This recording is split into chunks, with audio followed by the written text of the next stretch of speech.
하나님께서는 우리 성도님들이 예수를 깊이 생각하기를 원하십니다. 예수를 깊이 생각하라고 하는 것은 그저 우리의 사고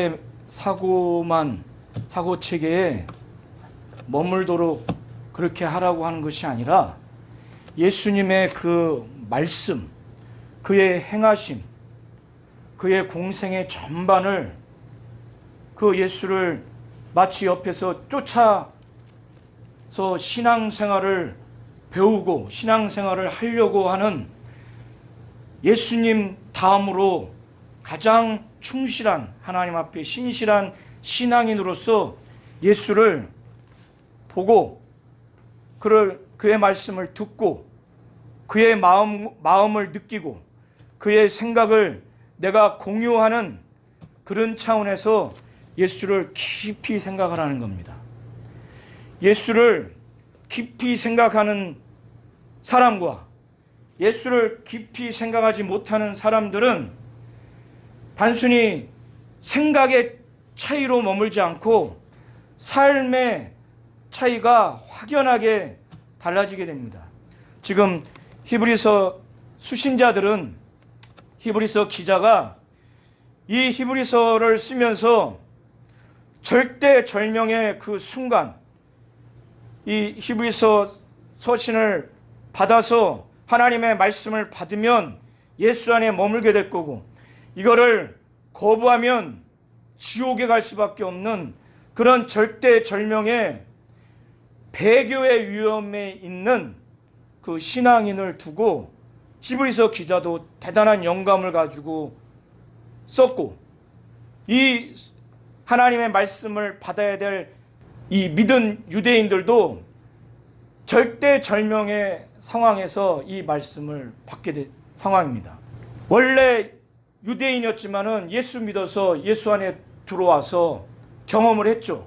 예수께서 마태복음 13장에 씨 뿌리는 비유를 통해서 말씀하신 것처럼 가시덤불과 또 가시덤불에 그 떨어지고 또 돌짝밭에 떨어진 사람과 같이 두 부류의 사람들은 똑같이 하나님의 말씀을 경험을 했어요. 예수를 만난 경험을 해서 너무 기뻐했어요. 너무 기뻐했어요. 그런데 말씀으로 인한 환난과 핍박이 올 때는 돌짝밭에 있는 사람들은 하나님의 말씀을 듣고 그거를 말씀 자체가 주는 기쁨이 있지만은 세상은 그 말씀으로 사는 사람을 가만 내두지 않습니다. 이 세상은 공중권세 잡은 자 마귀에게 눌렸기 때문에 마귀가 지배하고 마귀의 조정을 받고 마귀의 자식들이기 때문에 이 세상은 공중권세 잡은 자 마귀가 합법적으로 자기가 권세를 부릴 수 있는 공간이기 때문에 그리고 믿지 않는 자들은 현재는 마귀의 자식이기 때문에 하나님의 자녀인 우리를 가만 내버려 두지 않습니다. 그렇기 때문에 말씀으로 인한 기쁨이 있지만 반대로 말씀으로 인한 환난과 핍박이 있는 겁니다. 그러니까 이 믿은 유대인들이 자기들이 유대교에 있을 때 전혀 경험하지 못한 말씀으로 인한 그 큰 기쁨, 예수를 믿는 그 기쁨을 경험한 다음에 이 말씀으로 인한 환난과 핍박이 오니까 내가 유대교로 돌아가야 되겠다. 그리고 그렇게 커 보였던 예수가 이제는 예수나 모세나 똑같지. 그리고 예수나 천사나 똑같지. 이런 생각들이 이들에게 있기 때문에 우리로서는 이해할 수 없지만은 성령 받고 귀신까지 쫓는 것을 경험했는데 얼마 안 돼서 농약 먹고 자살한 사람도 있습니다. 이 믿은 유대인들이 바로 그런 상황에 지금 히브리서 기자는 1절부터 6절에 다른 무엇보다 예수를 깊이 생각하라고 이렇게 권면하고 있습니다. 하늘의 부르심을 받은 자들아, 처음에는 하늘에서 하나님이 부르신 것을 다 경험했을 거예요. 저희도 그렇죠. 친척이 친구가 불러왔지만 하나님이 우리를 예비하시고 우리를 부르셨다는 매우 놀라운 영적 부르심의 확신을 누구나 다 성령 받고 예수를 만난 큰 기쁨 있는 자에게 공통적으로 느끼는 바가 하나님이 나를 부르셨다. 창세전에 오래전부터. 그래서 엄마 나를 위해서 기도했어. 언니, 오빠, 친구야, 숙부님 나를 위해서 기도하지 않았어요? 오래전부터 기도했어. 그래서 그렇구나. 하나님의 인도하심을 고백을 합니다. 히브리서 기자도 이들에게 이것을 일깨웁니다. 그러므로 함께 하늘의 부르심을 입은 거룩한 형제들아, 우리의 믿는 도리, 나와 너희들이 믿는 이 예수를 하나님이 보낸 자라고, 바로 사도라고 믿고 우리의 죄를 구속하시는 대제사장으로 믿는 이 믿는 도리에 사도시며 대제사장이신 예수를 깊이 생각하라고 그렇게 권면을 하고 있습니다. 다른 얘기를 막 하기 전에 3장 19절 이가 많은 얘기를 하지만은 가장 예수를 깊이 생각하라고.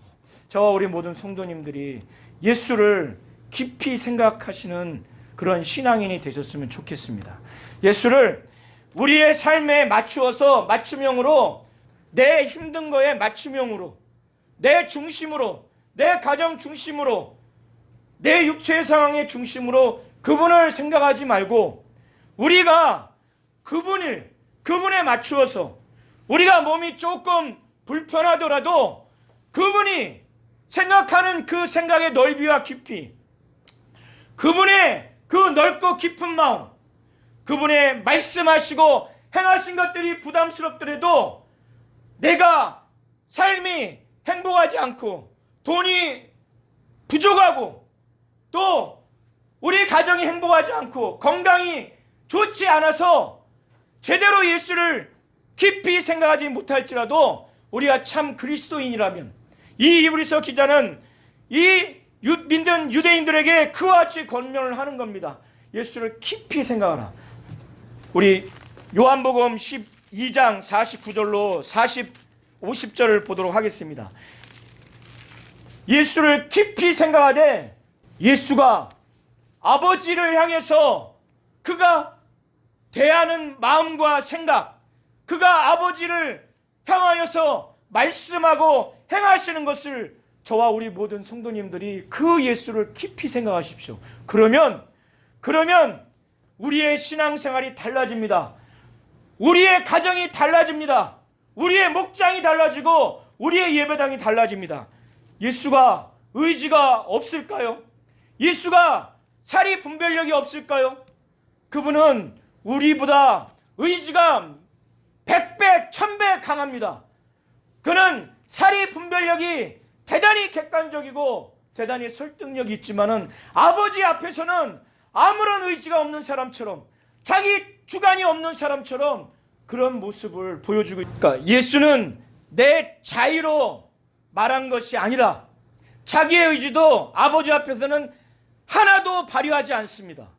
또 나를 보내신 아버지께서 너 아들아, 너 말할 것, 내가 이룰 것, 내가 요렇게 명령해라.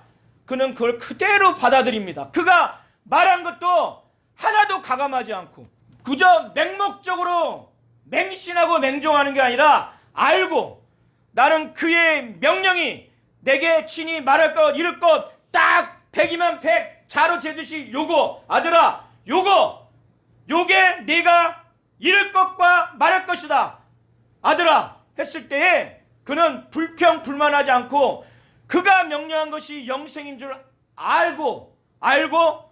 알기 때문에 그러므로 나의 이루는 것은 내 아버지께서 내게 하신 그대로 이렇게 일렀다고 말씀하고 있습니다.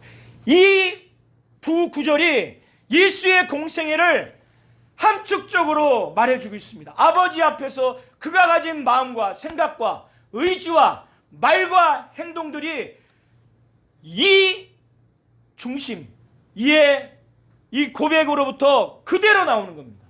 이런 예수를 깊이 생각하라고 하는 겁니다. 히브리서 기자는.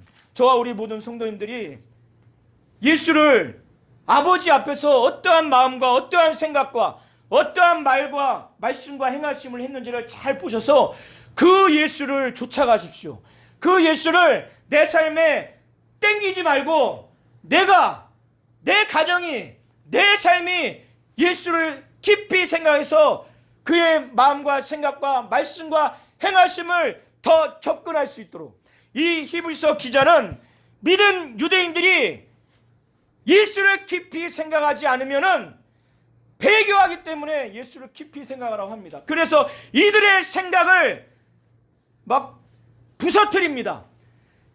이들이 갖고 있는 2장까지의 생각은 선지자가 예수보다 낫다라는 생각을 갖고 있었어요. 천사가 예수보다 낫다는 생각을 갖고 있었어요. 3장, 4장 이 이후에 등장하는 그들의 대단한 선생은 모세예요.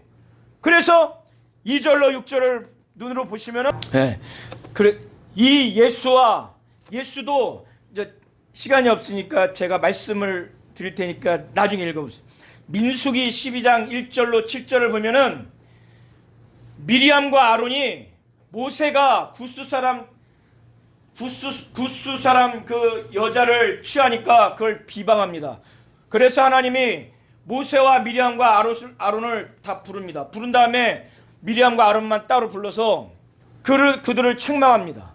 너희 중에 선지자가 이상 중에 내가 말을 그들을 통해서는 그렇게 희미하게 말씀을 증거하지만은 모세는 확실하게 그는 여호와죠. 여호와 아버지 하나님이 아니라 직접 대면할 만큼 그는 확실하게 말씀을 내게 받고 여호와 하나님을 직접 대면하는 자다.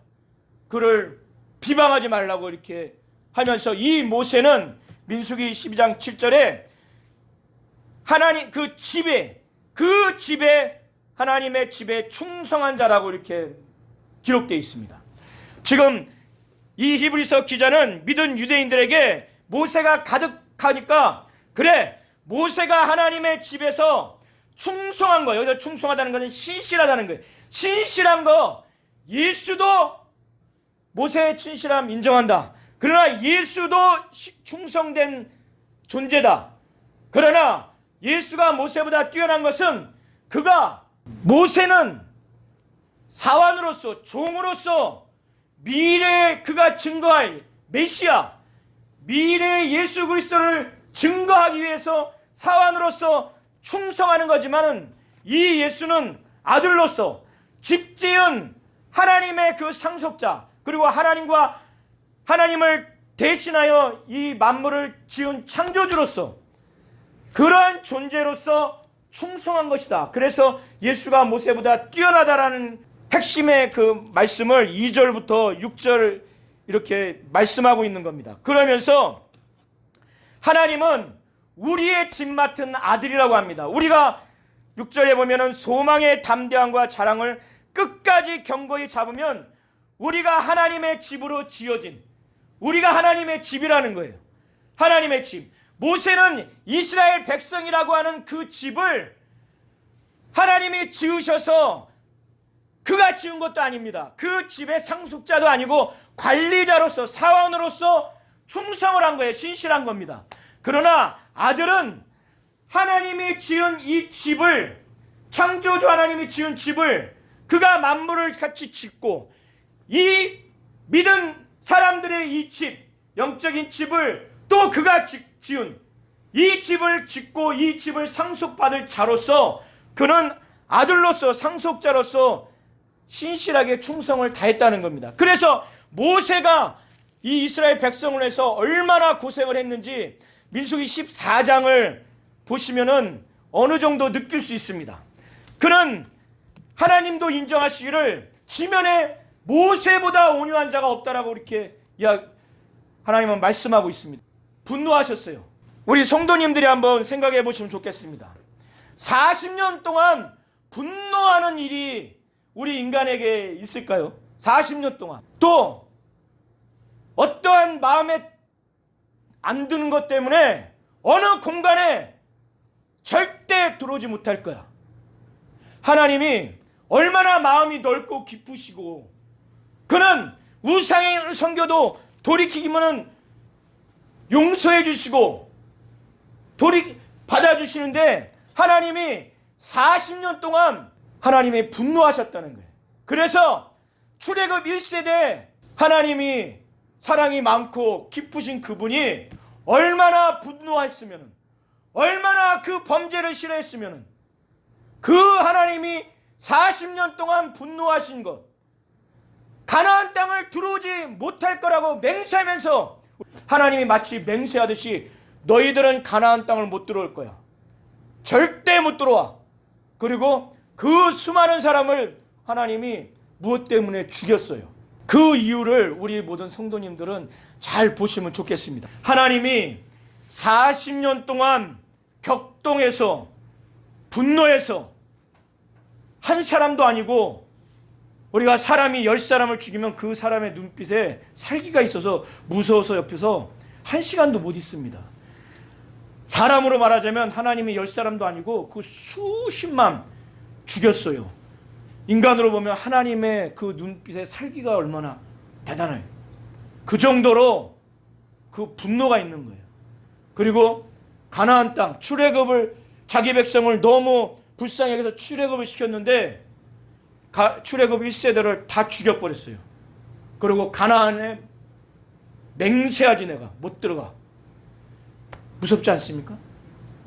저는 구약 이렇게 10편이나 이렇게 읽으면서 막 무서울 때가 있어요. 이 하나님의 진노와 노하심, 격동하심을 무시하면 신앙생활을 하기 어렵습니다. 이것은 신약에서 히브리서 기자가 믿은 유대인들이 배교할 때 이 말씀, 시편 95편의 말씀이네요. 지금 7절로 19절의 내용은 95편의 내용입니다. 95편 7절로 7절 이하의 내용을 다시 인용을 한 거예요. 다시 말한 거지만은 히브리서 기자는 7절에 성령이 이르신 거다 하면서 이 믿은 유대인들에게도 성령의 이르신 바를 들어라 하고 시편을 자기가 해석해서 다시 또 말하고 말씀을 증거하는 거예요. 그리고 15절에는 성경에 기록된 말씀이다, 성경에 일러스되 곧 하나님의 말씀이다, 성령이 이른 거니까 들으라. 히브리서 기자는 성령 받은 신약인입니다. 이 믿은 유대인들도 성령 받은 신약인들이에요. 이 자들에게 하나님이 수십만을 죽인 거, 가나안을 못 들어가게 한 거, 전부 다 시체로 만든 그 이유가, 하나님이 말씀을 전했을 때, 모세를 통해서 전했을 때 반역하고 불순종하고 마음을 강팍해 했다는 거예요. 강팍해 했다는 것은 완고하게 했다는 겁니다. 완고하게. 그래서 10절에 보면은 우리가 하나님의 뜻을 분별하지 않습니까? 이 길이 하나님의 길인지 이 길이 하나님의 길인지 어떻게 보면 대단히 쉬운데 어떻게 보면 대단히 어려워요. 늘 마음이 강팍하고 완고하면 하나님의 뜻, 하나님이 인도하시는 길이 들리지 않고 느껴지지 않고 보여지지 않습니다. 그래서 이 히브리서 기자를 통해서, 다윗을 통해서 성령이 말씀하시는 것은 그 이스라엘 사람들, 광야에서 수십만이 죽었던 사람들, 하나님이 다 죽여버린 사람들, 가나안 못 들어간 사람들은 항상 마음이 미혹돼서 내 길을 알지 못한다라고 그렇게 말하고 있습니다.